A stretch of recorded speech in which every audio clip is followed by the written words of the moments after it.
ஒரு நாள் மான் உணவு தேட போச்சு. போகும்போது வான்கோழி கிட்ட சொல்லிச்சு, வான்கோழி நான் உணவு தேட போகிறேன், என்னுடைய 2 குட்டிகளையும் நீ பார்த்துக்கோ அப்படின்னு சொல்லிச்சு ஃப்ரெண்ட்ஸ். அதுக்கு வான்கோழி சரி மான் நான் பார்த்துக்கிறேன் அப்படின்னு சொல்லிச்சு. அதுக்கப்புறமா கொஞ்ச நேரம் கழிச்சு 2 மான்குட்டியும் வெளில வந்து விளையாண்டுருந்தாங்க. அப்போ திடீர்னு ஒரு வேட்டைப்புலி அந்த 2 மான்குட்டியும் எடுக்கிறதுக்கு ட்ரை பண்ணிட்டு இருந்துச்சு. யாராவது தீமை செஞ்சாங்க இல்லை அப்படின்னா உங்களை வந்து ஏளனமா, உங்களை தப்பாவோ இல்லை உங்களை வந்து கிண்டல் மாதிரியோ உதாசீனமாக பேசினாங்களா, நீங்கள் என்ன பண்ணணும், அவங்களுக்கு பதில் தீமை செய்யக்கூடாது. இன்ஸ்டட் என்ன பண்ணணுமா, அவங்கள ஆசீர்வதிக்கணுமா.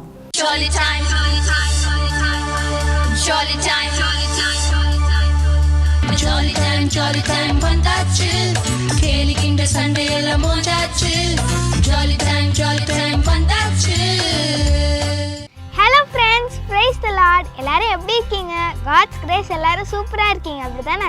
இந்த ஜாலி டைம் ப்ரோக்ராம் மூலமாக உங்கள் எல்லாரையும் மீட் பண்ணுறதுல எனக்கு ரொம்ப சந்தோஷம்.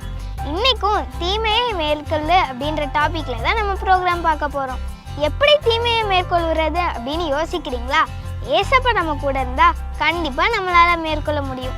பைபிளில் ஒரு வசனம் இருக்குது, தீமைக்கு தீமையையும் உதாசீனத்துக்கு உதாசீனத்தையும் சரி கெட்டாமல் அதற்கு பதிலாக நீங்கள் ஆசீர்வாதத்தை சுதந்திரித்து கொள்ளும்படி அழைக்கப்பட்டிருக்கிறவர்கள் என்று அறிந்து ஆசீர்வதியுங்கள்னு இருக்குது ஃப்ரெண்ட்ஸ். நாமளும் நம்மளுக்கு யார்கிட்ட தீமை வந்தாலும் அதை ஓவர் கம் பண்ணணும். ஓகேவா ஃப்ரெண்ட்ஸ்? இப்போ நம்ம ப்ரோக்ராம்குள்ளே போகலாமா? ஃபர்ஸ்ட் ஒரு இன்ட்ரெஸ்டிங்கான ஸ்டோரி கேட்க போகிறோம். ஸ்டோரினா உங்கள் எல்லாருக்கும் ரொம்ப பிடிக்கும் அப்படிதானே? ரெடியாக இருக்கீங்களா? Over to story time. Hello friends, welcome to story telling. இன்றைக்கும் நான் உங்களுக்கு ஒரு சூப்பரான ஸ்டோரி சொல்ல போகிறேன். கவனமாக கேளுங்கன்னு. ஒரு காட்டில் ஒரு வான்கோழியும் ஒரு மானும் அது குழந்தைங்களோட வாழ்ந்துட்டு இருந்தாங்க ஃப்ரெண்ட்ஸ்.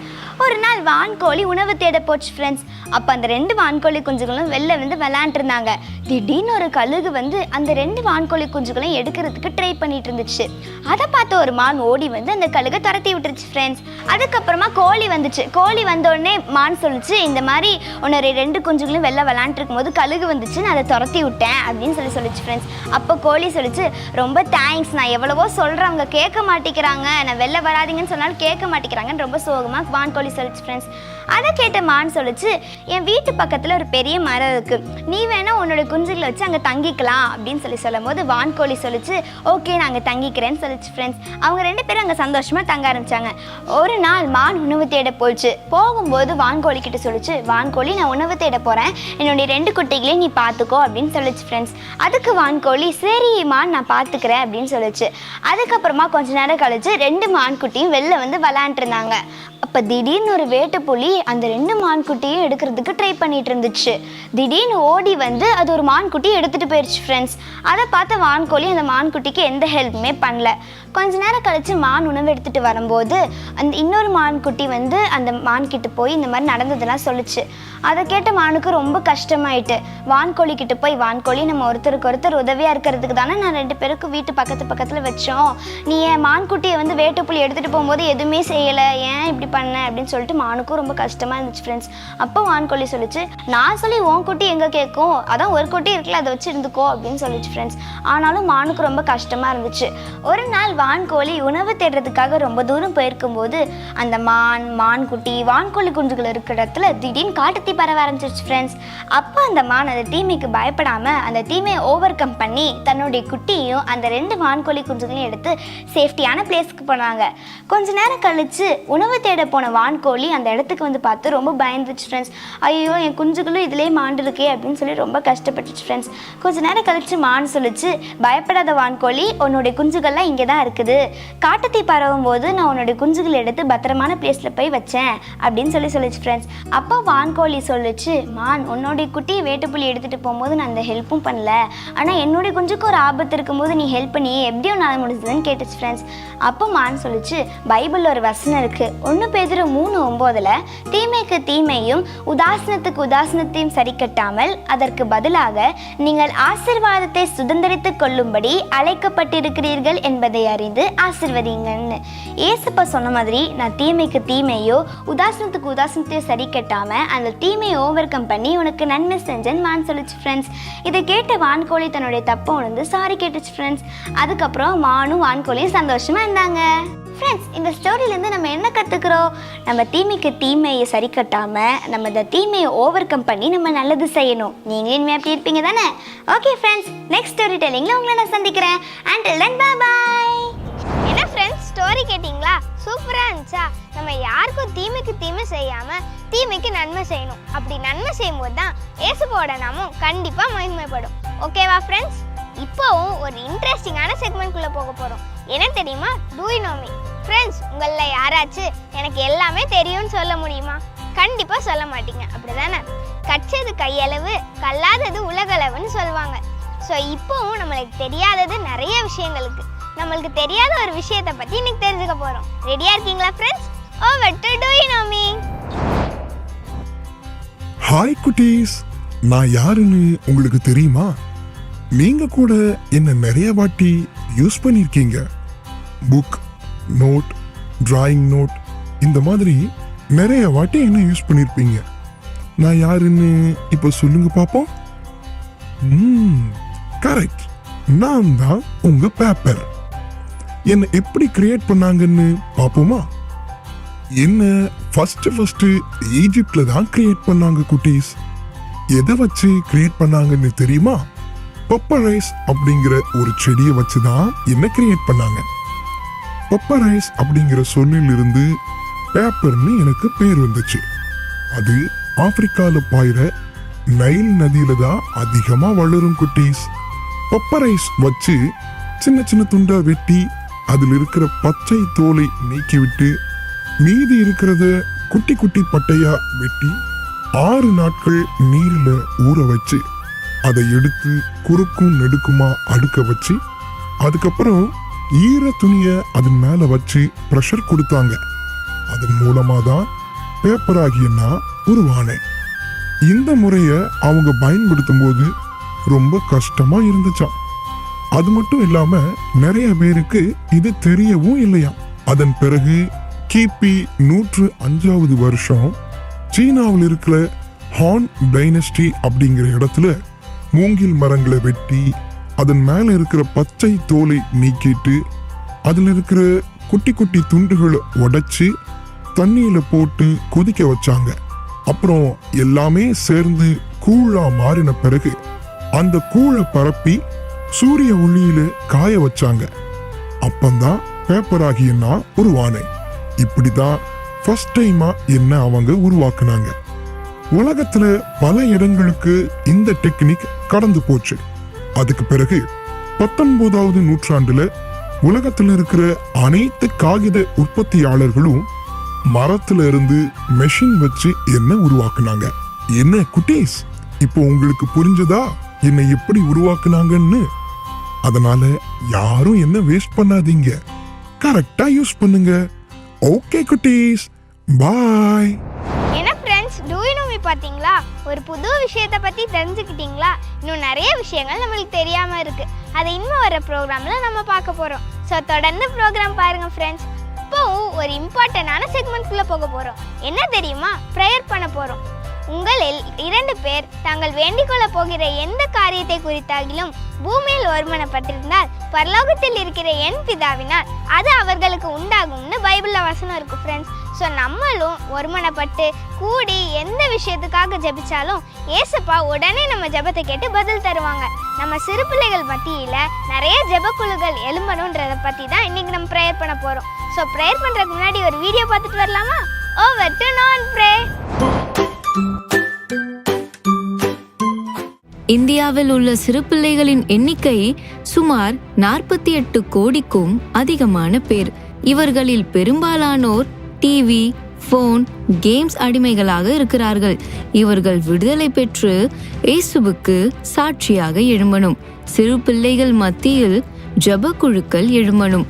சிறு பிள்ளைகள் மேல் ஜெப ஆவி ஊற்றப்படணும். மாம்சமான யாவர் மேலும் என் ஆவியை ஊற்றுவேன் என்று சொன்ன ஆண்டவருடைய வார்த்தை நிறைவேறணும்.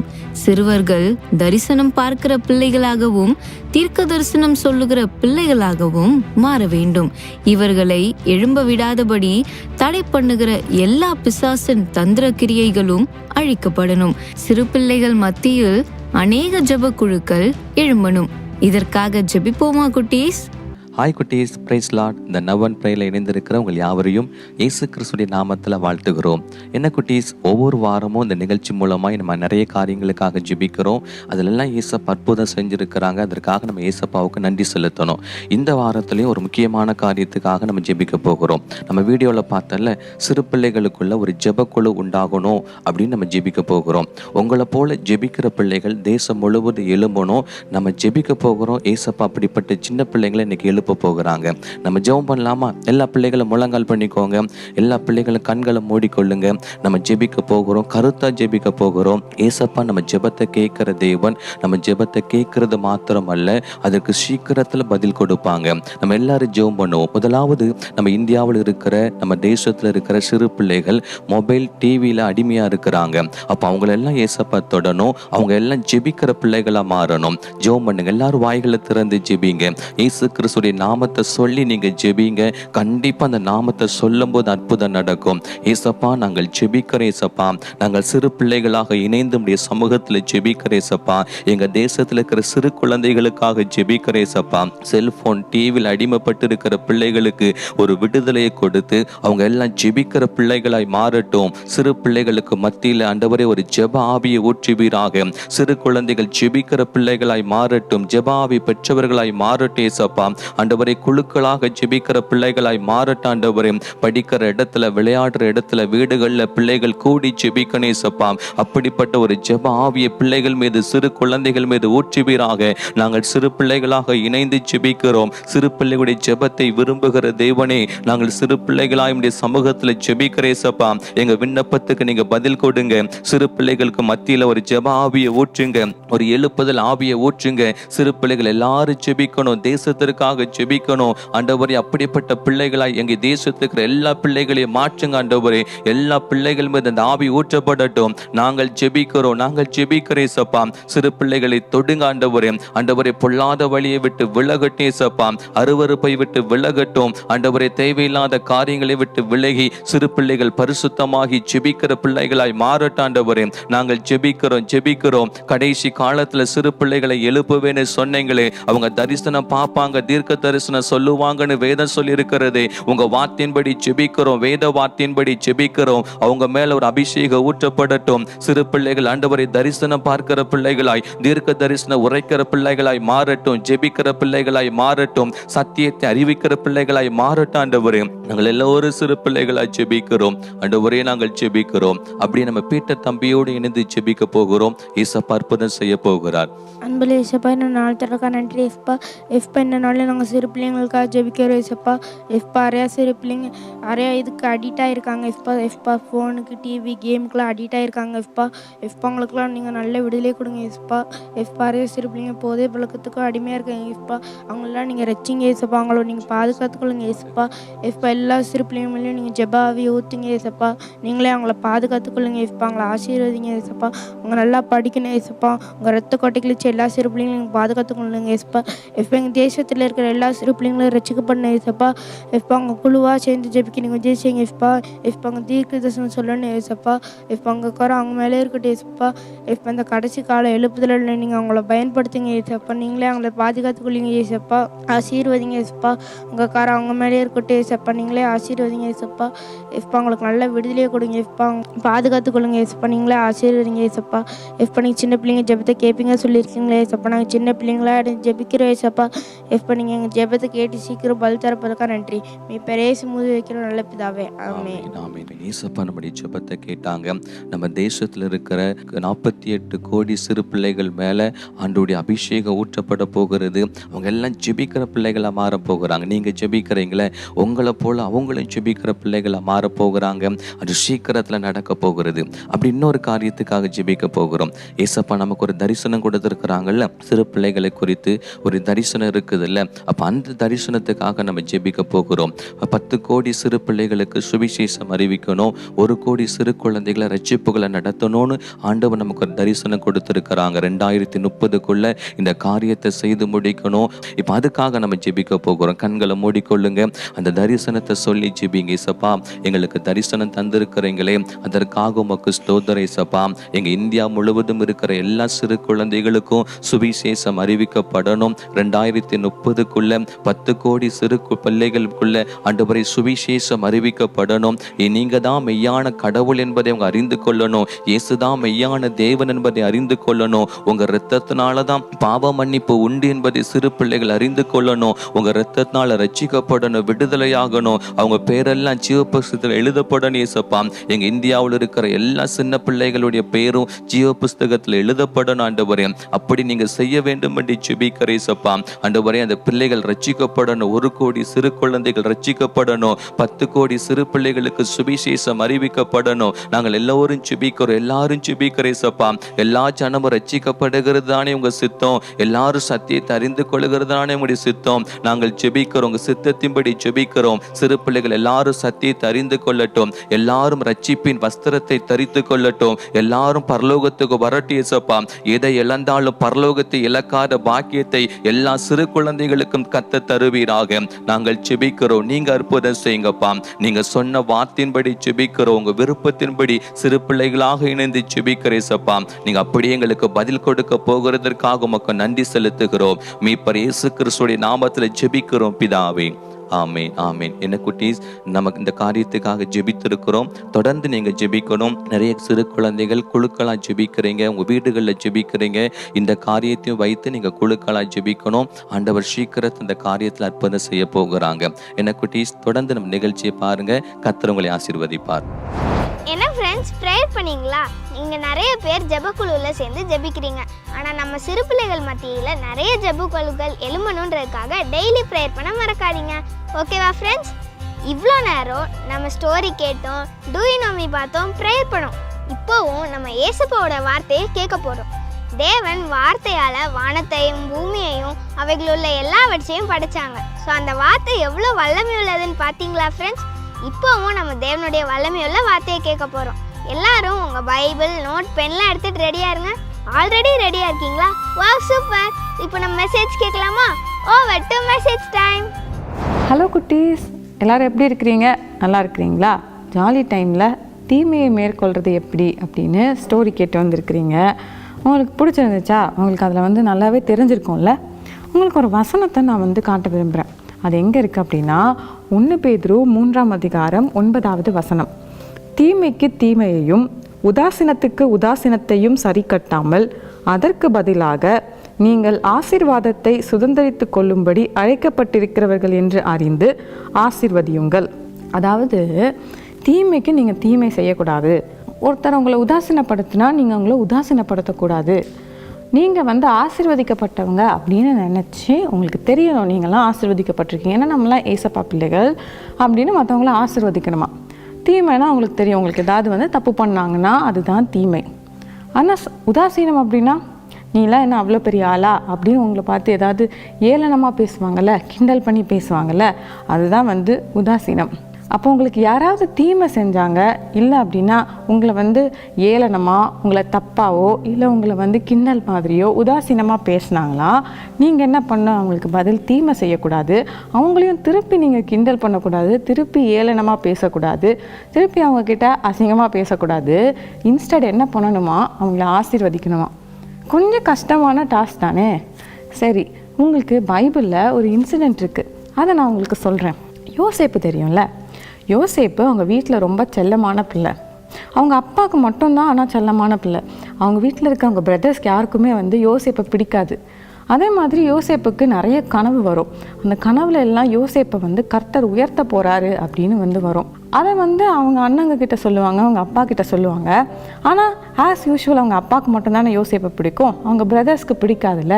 அவனை உதாசீனமாக பார்ப்பாங்க, ஏளனமாக சொல்லுவாங்க, நீலாம் நான் அவ்வளோ பெரிய ஆளா, இவனா பெரியவனாக போகிறான் அப்படின்னு சொல்லிட்டு.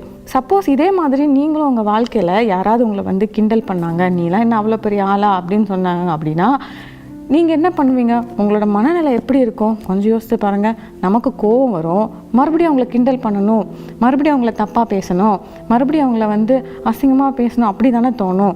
ஆனால் யோசேப்பு அதெல்லாம் பண்ணலை. அதுக்கப்புறம் என்ன பண்ணாங்க அப்படின்னா அவங்கள அவங்க பிரதர்ஸ் எல்லாம் சேர்ந்து யோசேப்பை ஒரு குழிக்குள்ளே தூக்கி போட்டாங்க.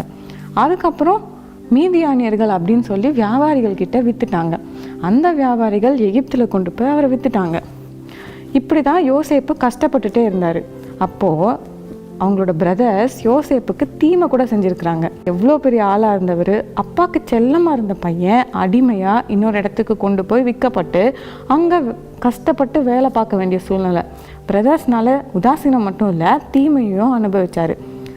நாட்கள் சென்றுச்சு, ஆனால் அவர் எங்கேயுமே தப்பு பண்ணலை, அவங்க அண்ணன்களை பற்றி முறுமுறுக்கலை. கர்த்தர் அவரை ஆசீர்வதிச்சார். ஒரு நாள் அவங்க பிரதர்ஸ் எல்லாம் யோசேப்பு கிட்ட ஹெல்ப் கேட்டு வந்தாங்க. இப்போ நீங்கள் நல்லா பார்த்தீங்க அப்படின்னா அவர் எங்கேயுமே உங்களுக்கெலாம் நான் ஏன் ஹெல்ப் பண்ணணும், நீங்கள் தான் எனக்கு அன்றைக்கி அப்படி பண்ணுனீங்களே அப்படின்னு அவளுக்கு தீமை செய்யலை. அடுத்தது உங்களுக்கெலாம் எவனாவது ஹெல்ப் பண்ணுவானா, நீங்கள் செஞ்சதுக்கு தான் அனுபவிக்கிறீங்களே அப்படின்னு சொல்லி அவங்கள உதாசீனமும் படுத்தலை. அவங்கள ஆசீர்வதிச்சார். எப்படி ஆசீர்வதிச்சார்? அவங்க கேட்ட ஹெல்ப், அவங்களுக்கு என்னெல்லாம் வேணுமோ அது எல்லாத்தையும் கொடுத்தாரு. அது மட்டும் இல்லை, பஞ்சத்தில் நீங்கள் ஏன் கஷ்டப்படணும், ஆசீர்வாதமான இருக்கிற தேசத்தில் ஏன் கூட வாழுங்க அப்படின்னு இன்னும் அவங்களோட ஆசீர்வாதத்தை பெருக்க தான் செஞ்சார். இன்னும் ஆசீர்வாதத்தை கொண்டு இன்க்ரீஸ் பண்ணி கொடுத்தாரு. அப்போது யோசேப்பு அவங்க பிரதர்ஸ் தீமை செஞ்சாலும் அவங்கள உதாசீனமாக நடத்தினாலும் அவங்க பிரதர்ஸை ஆசீர்வதிச்சார். ஏன்? அவங்க யோசேப்பு கர்த்தரால் ஆசீர்வதிக்கப்பட்டவன் அப்படின்னு யோசேப்புக்கு தெரியும். இந்த நிகழ்ச்சி நீங்கள் பார்த்துட்ருக்கிறீங்களா, இந்த ப்ரோக்ராம் பார்த்துட்ருக்கிறீங்களா குட்டீஸ்? ஃபர்ஸ்ட் உங்களுக்கு ஒரு விஷயம் தெரியணும். என்ன தெரியுமா? நீங்கள் ஏசப்பாவால் ஆசீர்வதிக்கப்பட்டவங்க. நீங்கள் ஏசப்பாவால் ஆசீர்வதிக்கப்பட்டவங்கன்னா யாராவது உங்களுக்கு தீமை செஞ்சா என்ன, யார் உங்களை தப்பாக பேசினா என்ன, ஏசப்பா அவங்க கூட இருக்காங்க, உங்களை ஆசீர்வச்சிருக்காங்க. அப்போ என்ன சொல்லணும்? நீங்கள் ஏசப்பா என்ன ஆசீர்வச்சிருக்காங்க, அதனால் நான் அவங்களை ஆசீர்வதிப்பேன், அவங்களுக்கு நான் தீமை செய்ய மாட்டேன் அப்படின்னு நீங்கள் ஒரு தீர்மானம் எடுக்கணும். ஒருவேளை நீங்கள் ஏசப்பாவால் ஆசீர்வதிக்கப்பட்ட பிள்ளைங்க, நீங்கள் மற்றவங்களுக்கு தீமை செஞ்சிட்டீங்க, மற்றவங்களை ஏளனமாக பேசிட்டீங்க, தப்பாக பேசிட்டீங்க, உதாசீனப்படுத்திட்டீங்க அப்படின்னா கர்த்தருடைய ஆசீர்வாதம் உங்களை விட்டு விலகிடும். ஏன்னா ஏசப்பாவுக்கு இதெல்லாம் பிடிக்காது. புரியுதா? அப்போ ஒரு விஷயத்த மறந்துடாதீங்க, நீங்கள் ஏசப்பாவால் ஆசீர்வதிக்கப்பட்டவங்க. அப்போது நீங்கள் ஏசப்பாவால் ஆசீர்வதிக்கப்பட்டவங்கன்னா யாரை சபித்தாலும் சரி, யார் உங்களுக்கு தீமை செஞ்சாலும் சரி, ஏசப்பா உங்களுக்கு நன்மை தானே செய்வாங்க. ஏசப்பா உங்களை ஆசீர்வாதமான வச்சுருப்பாங்க. அதனால் பழிக்கு பழி வாங்கக்கூடாது. என்ன அவங்க தீமை செஞ்சாலும் நீங்கள் சிரிச்சுக்கிட்டே ஏசப்பா அவங்க கூட இருக்கிறாங்க, ஏசப்பா கிட்ட எல்லாத்தையும் சொல்லி ஜெபத்தில் சொல்லி எல்லாத்தையும் மேற்கொள்ளுங்க. சரியா? கஷ்டமாக தான் இருக்கும், வருத்தமாக தான் இருக்கும், கோபம் வரதான் செய்யும். எல்லாத்தையும் ஏசப்பா கிட்ட சொல்லுங்கள். ஏன்னா நீங்கள் ஆசீர்வதிக்கப்பட்டவங்க. சரியா? இப்போ நம்ம ஜெபிக்கலாமா? கொஞ்ச நேரம் நம்ம ஜெபிக்க போகிறோம். ஏசப்பா எனக்கு தீமையை மேற்கொள்ளணும், நான் தீமைக்கு தீமை செய்யக்கூடாது, எனக்கு அதுக்கு உதவி செய்யுங்க நம்ம கேட்கலாமா? எல்லோரும் கண்ணை மூடுங்க. நம்ம கொஞ்ச நேரம் ஜெபிக்க போகிறோம். நீங்கள் சொல்லுங்கள். இப்போ சப்போஸ் நீங்கள் யாருக்காவது தீமை செஞ்சிட்டீங்க, யார் மேலேயாவது கோவப்பட்டுட்டீங்க, யார் மேலே ஒரு கோவம் உங்களுக்கு இருக்குது அப்படின்னா நீங்கள் ஏசப்பா கிட்ட சொல்லுங்கள். ஏசப்பா இவங்க எனக்கு தீமை செஞ்சிட்டாங்க, அதனால் இவங்க மேலே கோவப்படுறேன், இவங்க எங்கள் மேலே உதாசீனப்படுத்திட்டாங்க, என்னை மதிக்கவே இல்லை, என்ன மதிப்பு எனக்கு கொடுக்குறாங்க அப்படின்னு சொல்லி நான் எனக்கு ரொம்ப கோவம் அவங்கள நான் திட்டேன், இந்த காரியம் என் மனசுக்குள்ளே இருக்குது, ஏசப்பா எனக்கு இதை மன்னிங்க, அவங்கள நான் ஆசீர்வதிக்கிறேன், அவங்க நல்லா இருக்கணும், எந்த வாயால் என்னை சபிச்சாங்களோ அவங்க நல்லா இருக்கணும், எனக்கு உதவி செய்யுங்க ஏசப்பா, அப்படிப்பட்ட இருதயத்தை நீங்கள் எனக்கு கொடுங்க, நான் இனிமேல் எந்த தீமையும் செய்யக்கூடாது, யாருக்கும் தீமைக்கு தீமை செய்யவே கூடாது, நான் உங்களை ஆசீர்வதிக்கிறவங்கள தான் இருக்கணும், உங்களோட ஆசீர்வாதம் தான் எனக்கு வேணும் ஏசப்பா.